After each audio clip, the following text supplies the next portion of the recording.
Welcome to Life Recovery Today with Stephen Arterburn. In the next half hour, you'll obtain insights and tools to transform your life using the biblical principles found in the 12-step program. We believe everyone can benefit from a life recovery experience because we all have struggles in life. Struggles with addictions, food, depression, anxiety, and relationships, to name a few. You'll be encouraged to see how others have found a new way of life with hope for the future through life recovery.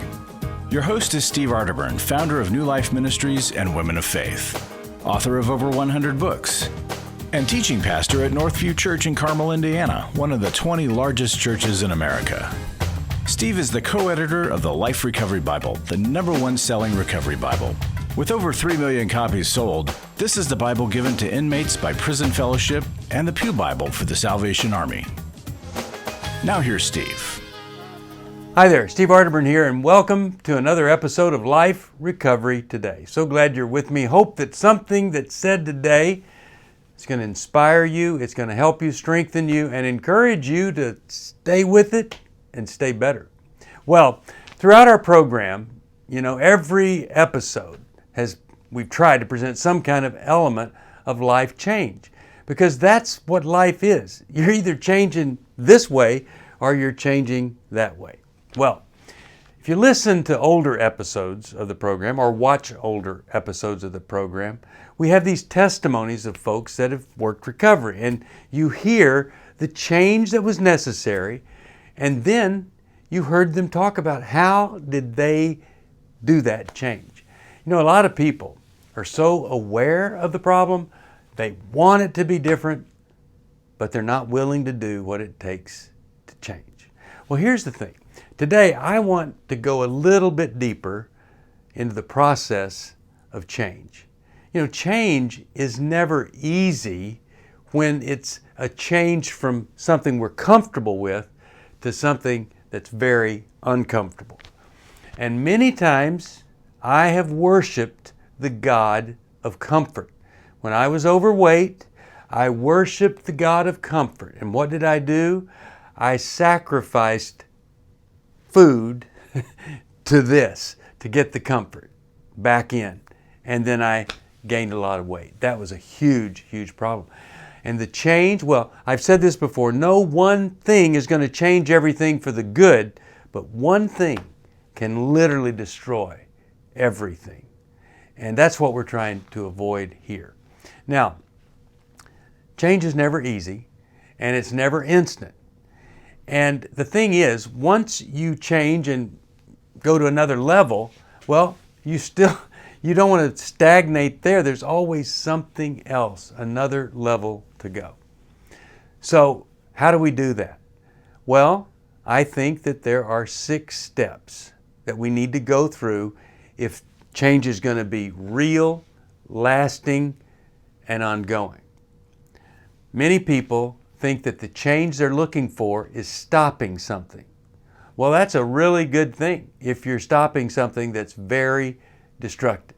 But if all you do is stop, then you are stuck with that life that maybe stopped progressing and growing 10, 20 years ago, whenever you started doing the thing that you had stopped. But here, we're talking about change that makes a difference for the good forever. So here's a video for you on the 6 steps to change. I think it's a fascinating verse in the book of John, John 6:66. John 6, chapter 6, verse 66. And it says this, which, it's 666, weird. But it says, and they followed him no more. These people that were following Jesus, can you imagine if you had been part of the crowd when Jesus was there and they just went home? They just left. They just decided that they weren't going to be with him any longer. To miss an opportunity, to hear, to be with, to minister with, to follow the Savior of the universe. They really blew it. And so, a lot of times in the midst of discouragement or maybe in the midst of depression or desperation, we might think, oh, man, I don't know if I can do this anymore. Don't you give up. You know, the Bible says, not those that are perfect, but those that persevere receive the crown of life. And so we have to get through it. There's another verse out of John that has the number 6 in it, and it's John 3:6. It's where Jesus walks up to the man that's laying by the pool of Bethsaida, which was known to be a healing pool. And there were people all around, and he says to the man that's been there 38 years, "Do you want to be well or made well?" Man, what in the world do you think I've been here all this time for? You know, I want to be well. It just is such a great story about how a lot of people that say they want to get better, or they put themselves in a position to get better, they're really not willing to get better. So I want to talk to you about 6 different things that we need to encounter if we want to change or if we want to get better. Now, the first one is this. I find people that are stuck usually have 1 or 2 what I call fatal excuses. It's the thing that prevents any action or change going forward. You know, well, I don't want a divorce, and if I confront him, then he's going to leave and my children are going to be without a father. Well, if you don't do that, they're going to stay with a father who is drunk all the time, or a father that's out having sex with other people all the time, or whatever it is. Or you yourself, well, you know, if I don't continue with this drug here that relaxes me and changes my mood, I might hurt somebody. Or anyway, there are a lot of different things that we throw up that just let that whole movement toward transformation, we're being tugged to get better. The Holy Spirit is, and God is drawing us to Him, and we just shut it down with some fatal excuse saying, no, I can't because of this. Well, think about it. Counter that excuse, that lie that you're telling yourself. What if that isn't so? What if that isn't really the worst thing? And what if the exact opposite result would happen, which is what we see when people change. They think, I may go crazy or whatever. No, they don't go crazy. They become sane and they experience and enjoy life like they never dreamed that they could. So, counter the fatal excuse. Number 2, what are the benefits that you're experiencing of staying the same? If you're in trouble, and you're always in trouble, what's the benefit of that? Never, ever having to strive toward an expectation? Is that the benefit? Not having to deal with this deep-seated pain or whatever it is that you're running from? Not having to just be uncomfortable. Hey, listen, you can endure. You can stand to be uncomfortable if that's the price it takes to be free. How about this? Oh, I'm so uncomfortable with people. I'm independent. I don't want to connect with other folks. Hey, I get that. But you can if it means your life and the kind of life that you've always wanted to live. So whatever benefit, it's a secondary benefit, or it's so far inferior of a benefit to the ultimate benefit of getting free and not having this horrible problem that you've got. Third thing, how about asking yourself this? What in the world is my biggest fear? Or what am I afraid of? Now, if I know what I'm afraid of, then I can deal with that fear. And I don't have to go back and figure out whether or not mommy and daddy love me and stuff. The way I overcome fear is to walk into the fear. So if I'm afraid of flying, I go to the place there in Dallas with American Airlines. They have all these people that know people like me. They walk with me onto a plane. After we've gone through classes, I learn about aerodynamics and why planes stay in the air. I go meet the pilot and I remind myself that he is far more interested in me staying safe than I am even. And he's been trained, and there's no way this dignified looking man or woman is going to fly this plane if they think it's going to crash. See, I have to face it. I have to get on the plane to overcome my fear of flying. But if I just, decide, okay, I'll go get on the plane.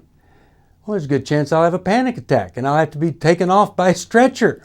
So I need people to help me, and I need to learn some things about flying, and I meet people that are in control. All of that goes together so that I get over my fear. That's how I face the fear. What are you afraid of? Maybe a counselor could help you face it, walk through it.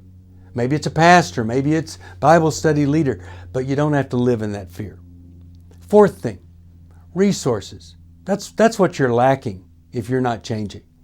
You're not willing to either look for the resource or comply with it. There are meetings everywhere. There are meetings online. There are meetings on the phone. There are meetings in almost every community. And so if you want resources for support so that you can change and maintain the change, it's there. But you have to admit to yourself, I'm not accessing the things that I need to. And maybe that's just because I've never, ever allowed anybody to give me any advice or encouragement or direction on anything. And maybe that is the problem right there. Fifth thing, you can look at all the benefits of why you're sticking with what you're doing, but have you ever looked at the cost? Here's the most amazing equation ever. I can give up one thing and have all of this, or I can give up all of this and keep this one sick, destructive, damaging, life-sucking thing that's hurting me and everybody else. Well, I'll tell you, if you looked at the inequality, if you could look rationally, you'd say, I got to give this up to have all of this over here. Last thing, number 6. What power are you tapping into? Yours? Well, that's a pretty weak power source, wouldn't you say? Here's where power is. First of all, it's not in saying, okay, maybe tomorrow I'll look at it. No, the power is here today. And that power is through God. Just to be able to say, I don't have all the power I need, I'm limited. God does have power. God does love me. He does care about me. And I'm going to let God be the overriding focus and power of my life. That's when change starts to happen. It's called surrender. There are 2 ways to surrender. Give Him everything, or just be willing to comply with a program, like a 12-step program, or 7 steps, or a counselor who's giving me steps every day, or a sponsor. If I want to change, well, maybe even if I don't want to change, I can, but I've got to turn willingness into searching for the resource and complying with what that resource says more people have done to succeed than anything else. That's what I want to see you do. If you need some help, you call us at 1-800-NEW-LIFE. What a great thing it is when you decide from experiencing all the symptoms of a problem to going deeper into the source and finding whatever you need to do to change. That's what we want for you. Are you going through your struggles alone? Do you want someone to talk to help you through your pain? Do you feel like a failure when you relapse again, telling yourself, next time will be different? Don't walk this path alone anymore. Join a life recovery group today and be a person that your friends and family can be proud of. God created us to be in community, and we believe everyone can benefit from a life recovery experience. There are life recovery groups all over the country, and if there isn't one in your area, we can help you start one. Life Recovery brings recovery to you, right where you are. You'll take a journey with others to find healing and freedom. Whether you're looking to join a group or start one, New Life Ministries is here for you. Call us at 1-800-NEW-LIFE or visit liferecoverytoday.net. It's hard to find a trusted friend when you're in crisis. Someone who's been there and understands, but who also has the training and skill to give you practical help. Family, friends, and churches want to help, but often they're not equipped to care for those dealing with problems like addiction and pornography, infidelity, anger, depression. New Life Ministries is here to provide help and hope in life's hardest places. We're not focused on making people feel better. We're focused on helping people do the work that will help them be better. At New Life, we have resources available to help you, like books, DVDs, CDs, workshops, and our network of licensed counselors.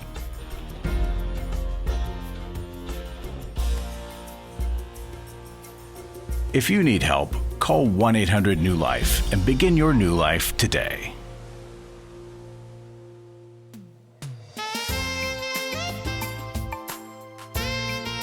Welcome back. I was going to say that we all love a love story, but not all of us love a love story. Not all of us love a story that's a great before and after story because it makes us feel bad and we think, what am I not doing? Well, if you're uncomfortable with those, it might be because they require change. Now, I'm hoping that you're going to take one of those steps I talked about, and you're going to begin that process of transformation. You're going to experience transformation maybe you thought was impossible. I got to tell you, in my marriage, I've watched transformation I thought was impossible. But with God, what we think is impossible is totally possible. Now, in the next segment, I want to talk to you about just the perfect subject for today. It's perfection. And a lot of you are in trouble because you're perfectionists. And it just doesn't go well when you're a perfectionist because it's never perfect enough. So what does it mean for your life? Is perfection attainable? We know it's not. And let's learn a little bit about what is behind the perfection. What does it stand for? And how do we go from being this person so distracted by everything being exactly the way it ought to be that we end up exactly the way we don't want to be? Watch this. Have you ever thought about the number 7? You see it everywhere, you know. I mean, we do have 7 days in a week. In the Bible, 7 is representative of completion or perfection. That's what it stands for. And you see it all over Revelation, you know, like the 7 churches and angels and just 7. I mean, lucky 7 is what people call it in Las Vegas. There's a guy named Alex Belos. He did a research project and he asked 44,000 people their favorite number. And number 7 was the favorite number of almost everybody. Isn't that amazing? I think 3 is a great number because of the Trinity. But we're not talking about 3, are we? No, we're talking about the number 7. The number 6, you know what 6 is? 6 is a little week. But we're talking about a whole week of 7 days and the number 7. Now, Hebrews 10:14 talks about this condition of perfection.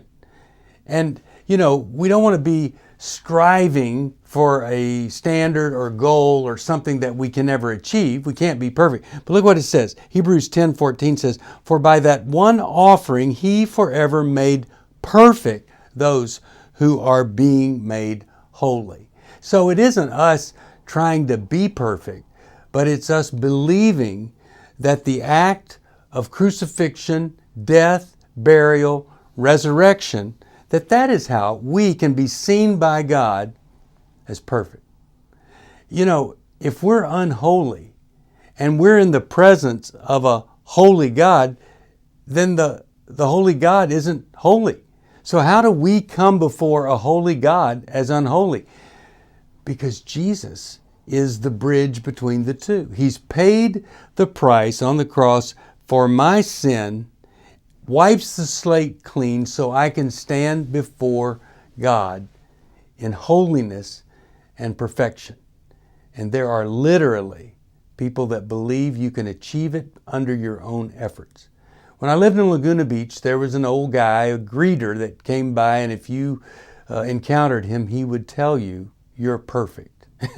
and obviously he didn't know me very well. But he was part of this philosophy that each person is perfect. Well, I would say we're kind of perfectly imperfect. that God knows we're not perfect. He's provided a way for us to be seen as perfect, and He honors that path. So if you want that path, let me give you 7 pieces of it.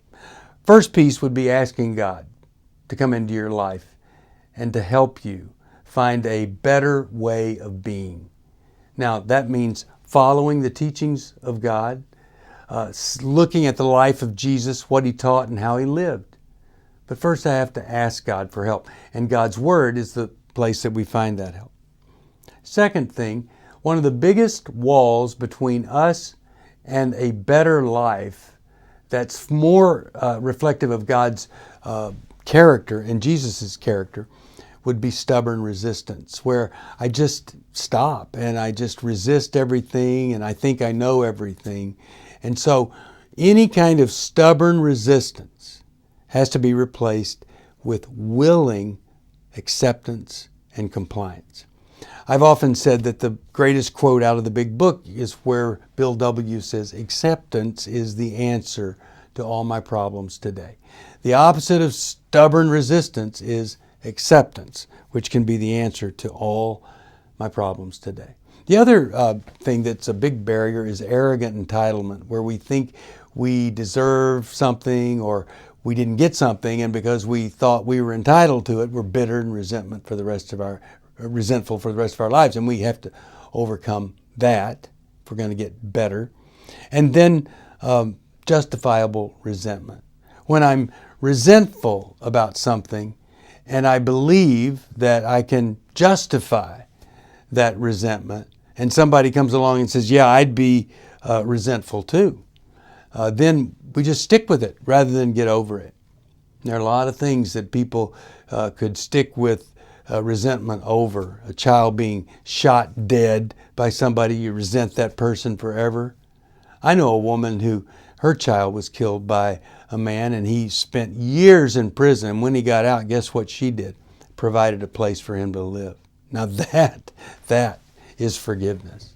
And so when we want to go beyond arrogant entitlement, justifiable resentment, stubborn resistance, we humble ourselves before God. In the looking at the number 7, here's James 4, starting at the 7th verse, 7 through 10. Listen to this. "Humble yourselves before God. Resist the devil, and he will flee from you. Come close to God, and God will come close to you. Wash your hands, you sinners. Purify your hearts, for your loyalty is divided between God and the world. Let there be tears for what you have done. Let there be sorrow and deep grief. Let there be sadness instead of laughter and gloom instead of joy. Humble yourselves before the Lord, and He will lift you up in honor." When I can be sad over the mistakes I've made, when I can look to God for forgiveness, He will lift me up, and I don't have to go through that anymore. As my wife says, it's humbling down. What a great gift to myself when I humble down. Fifth piece of all this is pain. You can't avoid pain. You can numb it, you can try to run from it, but there's just going to be pain. Look at 1 Peter 4, 1 through 2. It says this, "So then, since Christ suffered physical pain, you must arm yourselves with the same attitude He had."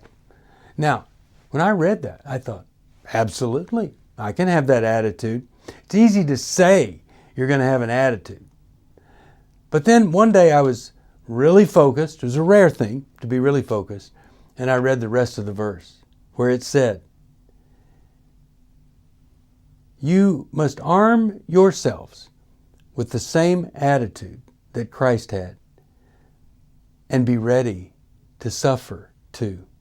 For if you have suffered physically for Christ, you have finished with sin. You won't spend the rest of your lives chasing your own desires, but you will be anxious to do the will of God." Well, wow. Attitude's one thing. Willingness to suffer is something else. And, another translation, as I was looking into this, says that when you have experienced physical pain, that's when you're done with sin. So if you're in some kind of sinful relationship, and you're willing to painfully extricate yourself from it, now you're done. Now you're finished. So maybe we're still involved in unhealthy things because we don't want to experience the pain. Embrace the pain, go through it, and then you get out of the thing that's causing you damage. Sixth thing I want to talk about is strategy. Most of us have a strategy and it's defective or deficient. And when we say, I'm going to give up that strategy and look to God's path, then I have some, and this is number 7, hope. I'm no longer wishing things got better, wishing things could improve, but I have true hope that they will get better.